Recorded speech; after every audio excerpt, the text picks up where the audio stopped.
اعوذ باللہ من الشیطان الرجیم بسم اللہ الرحمن الرحیم والذین یتوفون منکم ویذرون ازواجا، اور وہ کہ جو تم میں سے وفات پا جائیں اور وہ چھوڑ جائیں بیویاں، یتربصن بانفسہن، اب یہ عدت جو تھی ایک تھی طلاق کی عدت، وہ 3 ماہواریاں آ جانا، 3 مہینے اندازن، اور ایک ہے جو فوت ہو گیا، اور بیوہ کی عدت کیا ہے؟ والذین یتوفون، جو تم میں سے وفات دے دیے جائیں، منکم تم میں سے، ویذرون ازواجا، پیچھے بیویاں چھوڑ گئے ہوں، یتربصن بانفسہن 4 اشہر وعشرا، وہ روکے رکھیں اپنے نفسوں کو 4 مہینے اور 10 دن، 4 مہینے 10 دن تک ایک جو بیوہ عورت ہے وہ کوئی اور نکاح نہیں کر سکتی، 4 مہینے 10 دن۔ فَإِذَا بَلَغْنَ أَجَلَهُنَّ، اور جب وہ اپنی اس مدت تک پہنچ جائیں، یعنی پوری ہو گئی مدت عدت کی، فَلَا جُنَاحَ عَلَيْكُمْ فِي مَا فَعَلْنَ فِي أَنفُسِهِنَّ، تو تم پر کوئی گناہ نہیں ہے اس معاملے میں جو وہ اپنے بارے میں کریں۔ اب وہ آزاد ہے، نکاح کر سکتی ہے۔ اب تم روکنا چاہو، ہماری ناک کٹ جائے گی، یہ بیوہ بیٹھ نہیں سکی، اس سے رہا نہیں گیا، نہیں، غلط بات،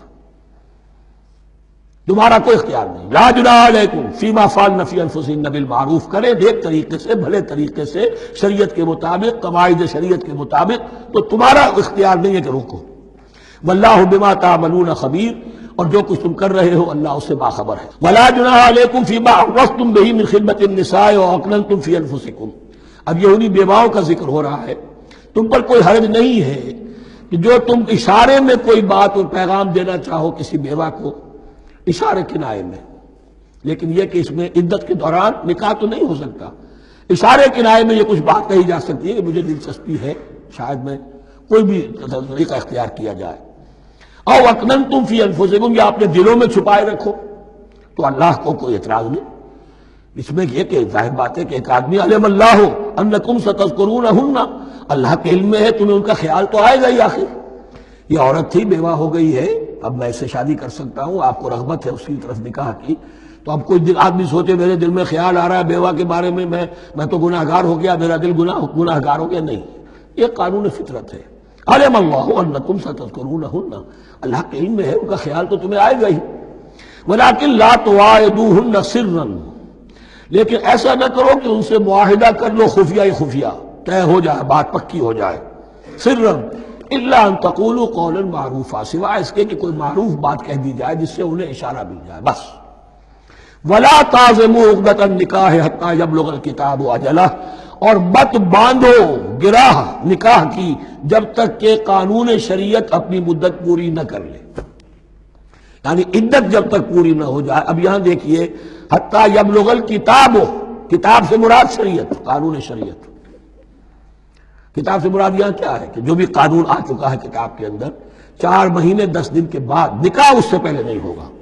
وَاعْلَمُوا أَنَّ اللَّهَ يَعْلَمُ مَا فِي أَنفُسِكُمْ فَاحْذَرُوهُ، اور جان لو کہ اللہ خوب جانتا ہے جو تمہارے دلوں میں ہے، پس اس سے ڈرو، اس کی پکڑ سے بچو۔ وَاعْلَمُوا أَنَّ اللَّهَ غَفُورٌ حَلِيمٌ، اور یہ بھی جان لو اللہ غفور بھی ہے، بخشنے والا بھی ہے، وہ خطا ہو گئی ہے، استغفار کرو، توبہ کرو، اللہ معاف فرمائے گا۔ اور حلیم ہے، وہ فوراً نہیں پکڑتا بلکہ ڈھیل دیتا ہے، مہلت دیتا ہے، اگر چاہو تو تم توبہ کر لو۔ لا جناح علیکم ان طلقتم النساء ما لم تمسوهن او تفرضوا لهن فریضہ، تم پر کوئی گناہ نہیں ہے کہ تم ایسی بیویوں کو طلاق دے دو کہ جن کو نہ تو تم نے اب تک چھوا ہو اور نہ ان کے لیے مہر مقرر کیا ہو۔ یہ ہو جاتا تھا نکاح جو ہے بچپن میں بھی کر دیے جاتے تھے، لیکن ابھی کوئی نوبت نہیں آئی ہے، نکاح تو ہو گئے لیکن نہ کوئی مہر مقرر ہوا ہے، نہ کوئی ان کی ملاقات ہوئی ہے، تو اگر ایسا کرو گے تو تم طلاق دے سکتے ہو۔ وَمَتِّعُوهُنَّ، لیکن شرافت کا تقاضا یہ ہے کہ جو لڑکی تم سے منسوب رہی ہے، اب اگر وہ رشتہ توڑ رہے ہو تو اسے کچھ دے دلا کر، اسے کچھ نہ کچھ متاع، کچھ سامان دنیاوی دے کر۔ مَتِّعُوهُنَّ عَلَى الْمُوسِعِ قَدَرُهُ وَعَلَى الْمُقْتِرِ قَدَرُهُ، جو وسعت والا ہے، جس کو کشائش حاصل ہے، غنی ہے، وہ اپنی حیثیت کے مطابق، اور جو تنگ دست ہے وہ اپنی حیثیت کے مطابق۔ متاعا بالمعروف،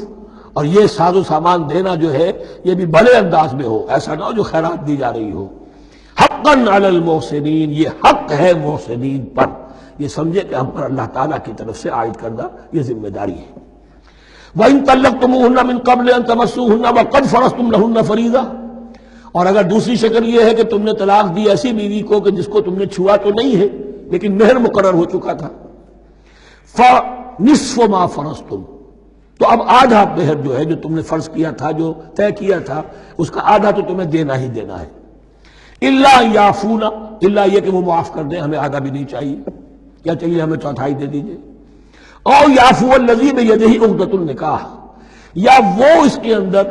جو ہے سخاوت سے کام لے کہ جس کے ہاتھ میں نکاح کی گرہ ہے، گرہ تو مرد کے ہاتھ میں ہے، وہ کھول سکتا ہے،